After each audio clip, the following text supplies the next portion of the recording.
What's up, boys and girls? This is your gamer girl, Jessi. So this is another demo game that I got.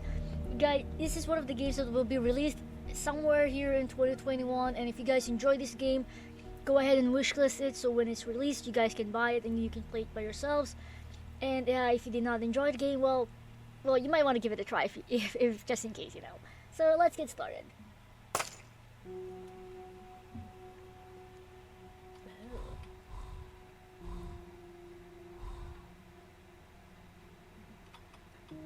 We can't because this is a demo, so it means we're gonna go and fall down.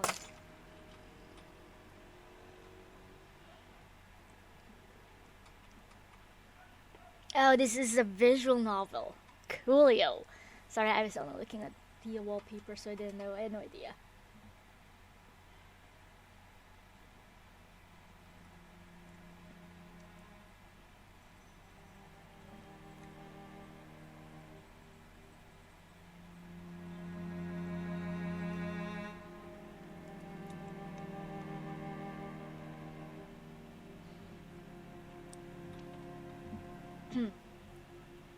Oh, really? Probably, at least I think so. In that case, why not bring him some flowers? Huh? Can I? Of course, I'm certain. He would appreciate it. I'm getting a bit tense. No, it's gonna be okay. I just need to get inside. After muttering that to myself, I nodded and took a step forward. Ugh! Only to end up bumping into someone. Oh, sorry. This is a guy. There's a guy. Don't worry about it. That was my fault as well. The dark-haired youth made a light bow before running off, almost as if to hide his face. I could tell from the sound of his voice that he'd been crying. I opened the door. A solemn atmosphere hung heavy in the air as I stepped into the church.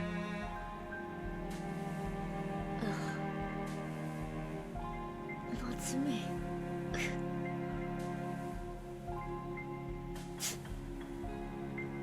Some wept, others looked ahead in silence. Were they all reminiscing about the time they'd spent with him? I hope they are. The service would begin in seconds, and I was the only one remaining, the only one still standing. I hurriedly scanned my surroundings for a place where I could sit.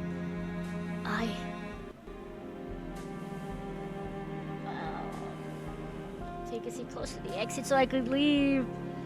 I took a seat close to the exit. I'll sit next to you if you don't mind. Not at all. I kept gazing at the flowers far ahead while waiting for the ceremony to begin. Then came the coffin. Everyone around me muttered prayers in remembrance of Natsume. A chant played as the coffin was carried forward. Hearing the priests talk, all I could think about was its contents. A while later, the service began in earnest, accompanied by organ music. The attendees stood up and brought flowers to the coffin. A student with darker skin approached it next.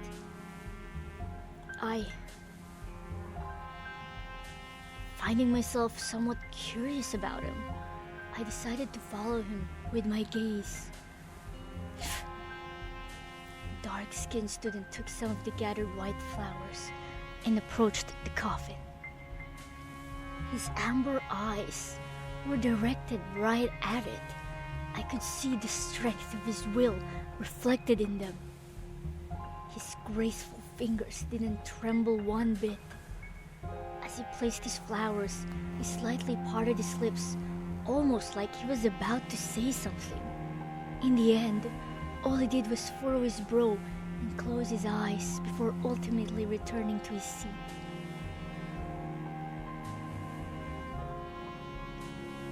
The one to approach the coffin next was a dark-haired student with a mole under his eye. Finding myself somewhat curious about him, I decided to follow him with my gaze. He slowly approached the coffin with a downcast look. The snow white flowers he carried seemed a perfect match for his prim and proper aura. As he bent over to place his flowers, his glossy locks swayed forward, hiding his eyes. His youthful looks made him appear almost translucent, and had completely captivated my attention. He then slowly stood up and returned to his seat with his head hanging even lower than before.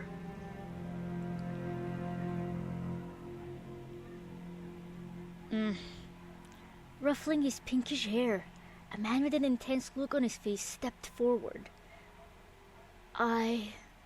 Finding myself somewhat curious about him, I decided to follow him with my gaze.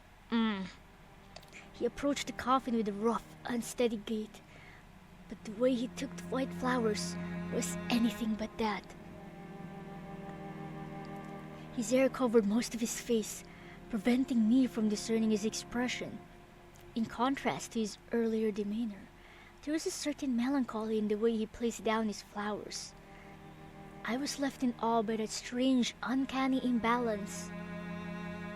The next coffin was approached by a tall boy in a school uniform. Finding myself somewhat curious about him, I decided to follow him with my gaze. His considerable height would no doubt make him stand out in any crowd. He walked with a straightforward stance, giving me the impression of someone with a noble, righteous soul. Even the white flowers he carried seemed to match him in terms of sheer dignity and grace. His large eyes gleamed with genuine grief. Natsume. He uttered the name in a voice so low you'd have to strain your ears to hear him.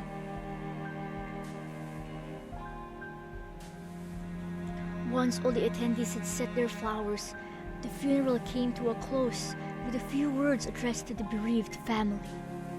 Surrounded by people,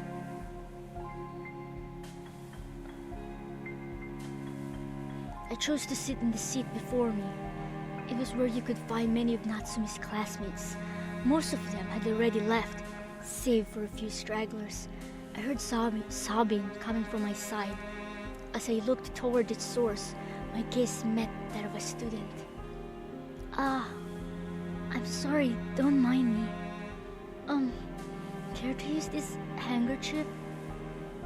Thank you. Your eyes will get red if you rub them with your hands.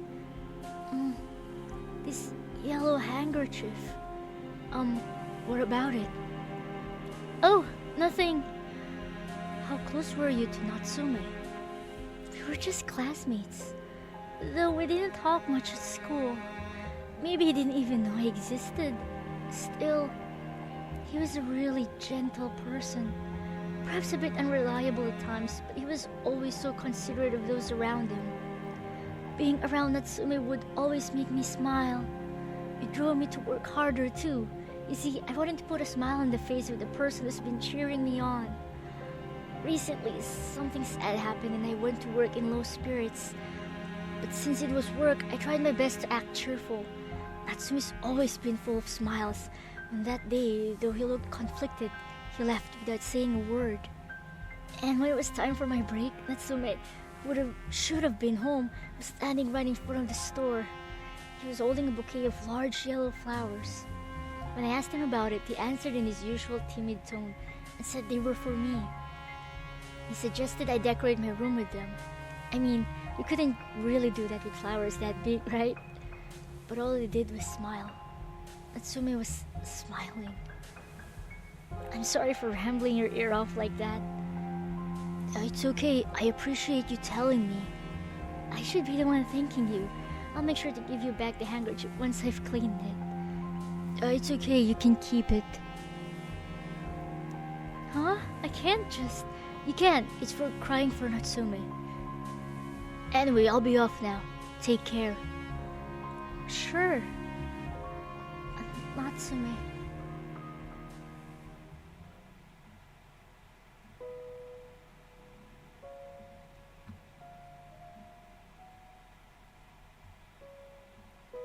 Natsume, why?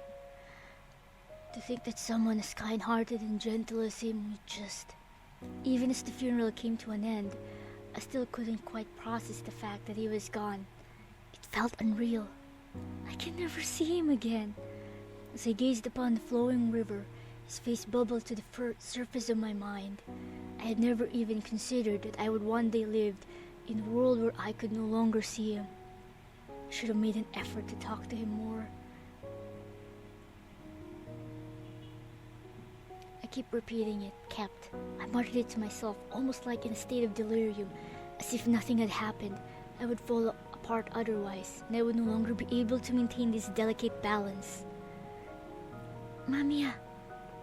The music continued to play, like a flowing river. I felt like happiness had slipped through my fingers.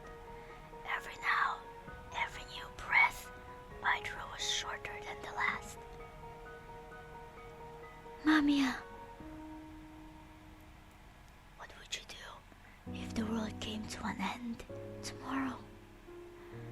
It was a silly conversation starter. Nothing more than pointless small talk to make you appreciate your day just a tiny bit more. After all, no one had seen the world end yet. It was a tiny delicate thing I tried desperately to protect. Yet having broken away from even that, my soul now lingered in the limbo with nowhere to go, and so with no one around to pay me even the slightest bit of attention, the river continued to flow uninterrupted, like it had done every day.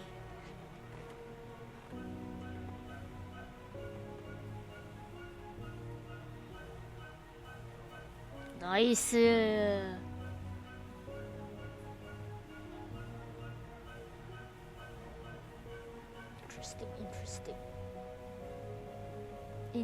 Interesting.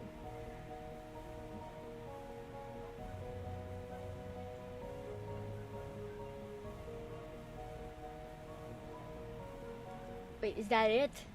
Oh goodness, was that it?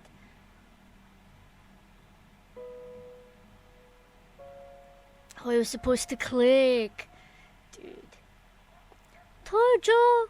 What do you think about this place? Wow, the atmosphere looks amazing. Did it just open? Yep, let's invite Ayabe and check it out. Sounds great. There's also a great clothing store just nearby. I think you'll love it. Really then, let's go tomorrow after classes.